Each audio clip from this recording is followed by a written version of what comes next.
मी फक्त गाणी ऐकत होते आणि मला सारखं वाटायचं की यार काय गाणं आहे ते मराठमोळी. आणि नंतर मला कळलं मी जेव्हा भेटले तेव्हा की ओ गॉड हे गाणं त्यांचं आहे. आणि माझा भाऊ इन्फ्लुएन्सर असल्यामुळे त्याला हे सगळं माहिती होतं. तर मी सहज म्हटलं अरे ते प्रशांतचा फोन आहे. प्रशांत कोण? तू प्रशांत नकटे बरोबर काम करते? Oh my God.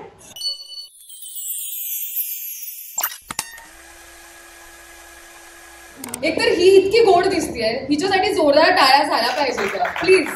खूप छान दिसतेस तू. वाव, खडखडीत आवाज. अच्छा, पण तुम्हा दोघींना मला विचारायचं सगळ्यात आधी की ऍक्च्युली आकांक्षापासून सुरुवात करते, कारण आकांक्षा इतकं सुंदर गाते सुद्धा, नाच सुद्धा करते, अभिनय कमाल करते. पण नॉर्मल माणसं तुझे फॅन आहेत, बेडूक तुझे फॅन्स का आहेत? तुझ्या शूटच्या वेळेला बेडूक आलेले असं मी ऐकलं. काय सीन आहे नक्की? खूप होते, एक नव्हता 10 होते जवळजवळ. आणि ते नाचत होते. त्यांचा पण डान्स झालेला वेगळा. त्यांचं चाललं होतं शूटिंग बहुतेक. वाव. आणि त्याच्यामुळे आम्हाला सरांच्या घरी राहता आलं. कमिंग बॅक टू प्रोड्युसर साहेब असं झालं. आणि जास्त छान राहिलो आम्ही. पण आकांक्षा, खरंच लुक, कॅरेक्टर दोन्ही खूप वेगळं आहे आणि अत्यंत वेगळा विषय आहे या गाण्याचा. आणि त्यातलं फार महत्वाचं कॅरेक्टर तू प्ले करतेस. लोकांचा दृष्टिकोन बदलण्याची ताकद ज्या कॅरेक्टर्स मध्ये असते तसं तुझं कॅरेक्टर आहे, राईट? काय सांगशील तुझ्या या भूमिकेबद्दल आणि या गाण्याच्या अनुभवाबद्दल सुद्धा? वाव, तुझे हे सगळं कौतुक करतेस ते फक्त डिरेक्टर आणि अख्ख्या टीमचं आहे. कलाकार म्हणून आम्ही फक्त बाहेरून आलो, म्हणजे माझं तरी, की मी कुणालाच ओळखत नव्हते. फक्त आशिष पाटील म्हणजे हो गॉड आशिष पाटील हे फिलिंग होतं. आणि अक्षया माहिती होतं करणार आहे. आणि आयुषचं ऑफकोर्स, आयुष सगळ्यांचा फेवरेट आहे. आणि तो खूप छान मुलगा आहे, त्याच्यामुळे त्याने मला सांगितल्यानंतर मी खूप चौकशी केली नाही. आणि मला ते जसं तू म्हणालीस की खूप इंटरेस्टिंग गोष्ट वाटली की नुसतं म्युझिक नाहीये, त्याला स्टोरी आहे. आणि ती स्टोरी आता ही पण गंमत आहे की वुमन एम्पॉवरमेंट म्हणतोय आणि सगळे लीड करतायत पुरुष. म्हणजे टीम लीड करतायत किंवा ज्यांना सुचतंय, जे त्याच्यावर काम करतायत ते सगळे पुरुष होते. त्यामुळे खूप सुंदर गोष्ट आहे. आणि इतकं छान, म्हणजे नुसतंच काहीतरी करतोय किंवा चला म्युझिक तर नाचणारच आहेत सगळेजण, पण त्याच्या मागे एक विचार असावा, त्याच्यावर इतकं काम व्हावं, हे मला खूप छान वाटलं या टीमकडे बघून. आणि म्हणजे आमची ती जनरेशन आहे जिथे फार इंस्टाग्राम नव्हतं असं म्हणायला हरकत नाही, कारण मी स्वतः लॉकडाऊन नंतर इंस्टाग्रामकडे वळले. त्याच्यामुळे मला खरंच इन्फ्लुएन्सर्स किंवा तिथून येणारा रीलचा जो स्टॉक आहे त्यातलं काही माहित नव्हतं. आता इंस्टाग्राम तुझ्याकडे वळलंय. I hope you know that. असं खूप छान फील करून देते. नाही, पण मला खरंच नव्हतं माहिती. फक्त मला प्रशांत त्यांची सगळी गाणी खूप आवडली होती आणि मला हे तेव्हा माहित नव्हतं. जेव्हा मला नंतर मी क्रॉस चेक केल्यावर मला असं वाटलं वाव, अच्छा this is the man. Okay. So यांचं जसं म्हणणं आहे की प्रशांत दादांना स्टॉक केलं वगैरे पेक्षा मी फक्त गाणी ऐकत होते आणि मला सारखं वाटायचं की यार काय गाणं आहे ते मराठमोळी, सारखं तेच गाणं वाजतंय. आणि अर्थात मी काय तेवढी हे नव्हते की शोधेन कुणी केलंय काय, मला फक्त डान्सच आवडत होता. मी बघितला आणि नंतर मला कळलं मी जेव्हा भेटले तेव्हा की ओ गॉड हे गाणं त्यांचं आहे. आणि माझा भाऊ इन्फ्लुएन्सर असल्यामुळे त्याला हे सगळं माहिती होतं. तर मी सहज म्हटलं अरे ते प्रशांतचा फोन आहे. प्रशांत कोण? तू प्रशांत नकटे बरोबर काम करते? Oh my God. आणि मग मला असं वाटलं एक मिनिट काय होतंय. आणि मला फार बरं वाटलं. मग एका जोरदार टाळ्या आकांक्षेसाठी यार प्लीज. थँक्यू. अक्षया, कोळीच्या रूपात स्वतःला बघून कसं वाटलं हे मला जाणून घ्यायचं. मला एवढी गोड पोळी साधारण कुठे सापडते आपल्याला?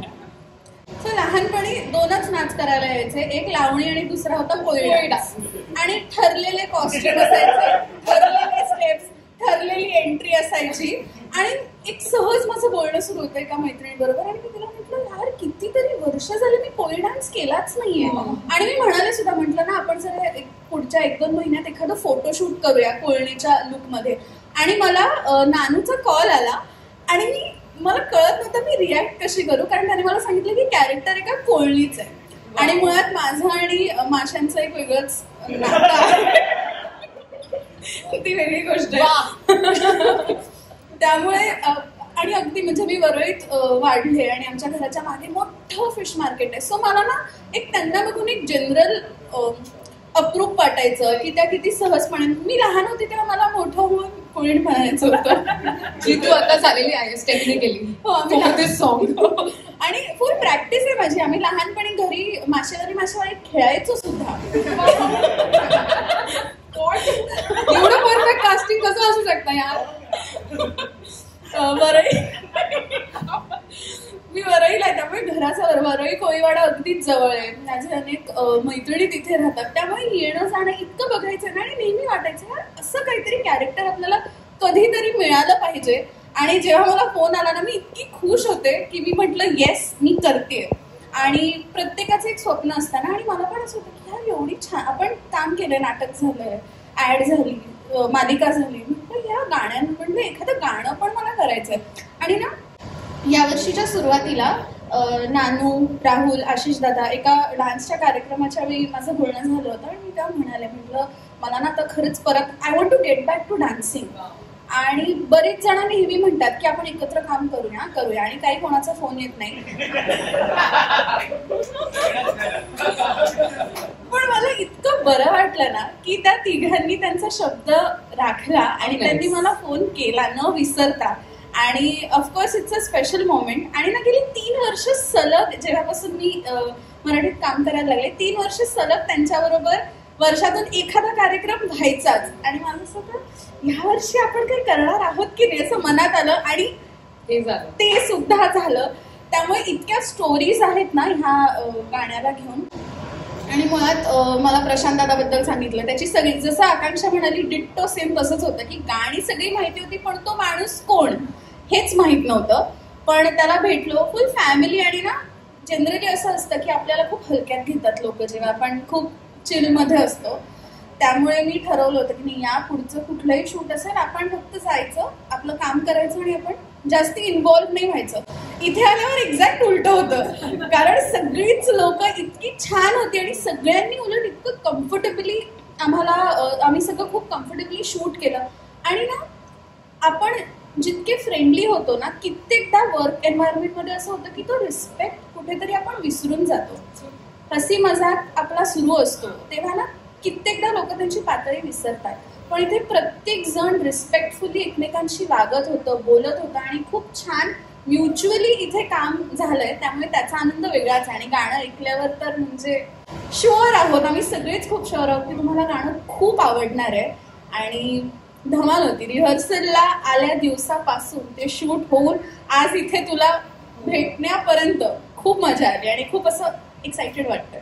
किती सुंदर. मला असं वाटतं की या दोघींच्याही बोलण्यातून एक गोष्टच डेफिनेटली अंडरलाईन होते की जर काम करणारी माणसं मुळात माणूस म्हणून छान असतील तर ते प्रोजेक्ट पण सुंदर होतं, ते सगळ्यांसाठी मेमोरेबल होतं आणि मग ती positive energy as an audience आम्हाला पण मिळते आणि त्यामुळे ते छान वाटतं बघताना, एक्सपिरियन्स करताना सुद्धा. राईट. आणि आपापल्या कामावर इतकं प्रेम असणार आहे माणसं. कमांड तर असतेच पुन्हा करून स्किल येतच पण माझ्या कामावर प्रेम आहे ते मला खूप वाटलं. आणि तुझ्याकडे बघूनही तेच वाटतं मला. माझं काय माझीच इंटिग्रेशन मी यांना पैसे दिलेले नाही आता खरंच. मी अजिबात जीपे केलेलं नाही काही पण नाही. तुम्ही दोघे खूप गोड आहात आणि थँक्यू सो मच. एकदा जोरदार टाळा दोघींसाठी. आणि ही जी एक छोटीशी मुलगी इथे आहे ही बाय द वे सगळ्यांना खाऊन टाकेल असं नाचली आहे. हिची जी एनर्जी होती आणि ज्या सिंक मध्ये तिने डान्स केलेला आहे. तुला कसं वाटलं डान्स करून गाण्यामध्ये? थांबा पण माहिती होतं. एकदम मस्त वाटलं. आणि सेटवरती सगळ्यात जास्त तुला कोण आवडलं सांग आता कर सिलेक्ट. सगळे. अच्छा. आणि या गाण्यामध्ये तू आता एवढं छान छान नाचलीस तर आता तुझे पण फ्रेंड्स आणि घरचे तुला सांगतायत का की मला पण ही स्टेप शिकव ना प्लीज? शिकवणारच का तू सगळ्यांना? खूप लोक विचारतात ऑलरेडी. आणि जेव्हा स्वतःला तू व्हिडिओमध्ये आता बघणार आहेस किंवा पोस्टरवरती बघतेस कसं वाटतं तुला स्वतःला बघून?